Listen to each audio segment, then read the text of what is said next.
I hope that this new study Bible will not only be the most widely read study Bible in the English language in this upcoming generation, but I hope that in consequence it will help many, many millions of believers around the world understand the Bible better and therefore understand God better and worship Him more truly and trust Him more completely and obey Him more unreservedly.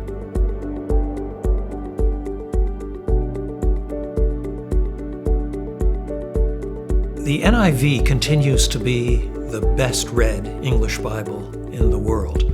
There are lots of good translations. There are lots of good study Bibles, but it is in fact the NIV that is the most widely read. So to produce a study Bible based on this text, which at the same time is also nourishing and follows the patterns of biblical theology, makes this particular study Bible unique. And my aim is to help people read their Bibles with more understanding and more self-application and more ability to read themselves and their culture and their churches in the light of God's most holy word than they might otherwise be able to do.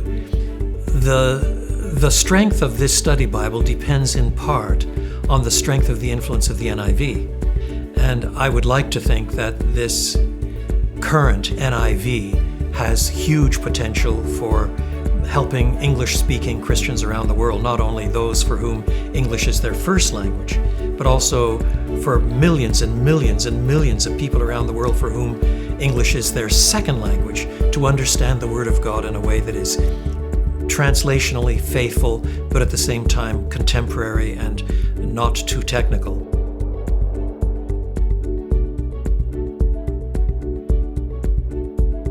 It's important to recognize that study Bibles have a great many things in common. After all, we're all studying the same text, the Bible, and we all provide notes of various degrees of clarity, complexity. But what makes the Zondervan Study Bible unique is the fact that it is shaped by biblical theology. That's an expression that has a particular meaning. That is, it's not looking at the Bible's themes from a distance, giving a summarizing view, as it were, but it tracks the themes out through the Bible as they go.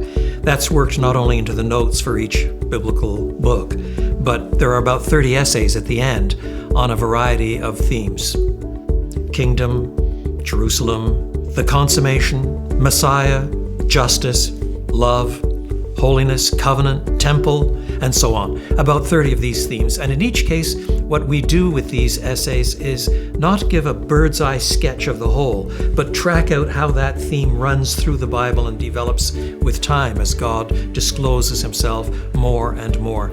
The aim, of course, is to make the Bible more understandable to the ordinary Christian reader.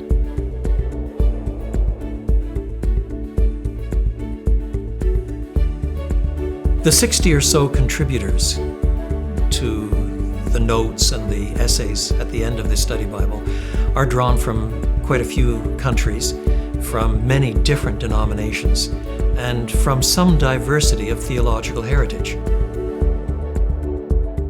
At the end of the day, a good study Bible will be read by millions of people. If you write a good commentary, you're fortunate if it's read by 50,000, or a really good commentary, 100,000. But as a result, you realize that something with this potential for readership and influence to help people study the Word of God rightly demands the best efforts of serious Christians, precisely because of the potential reach.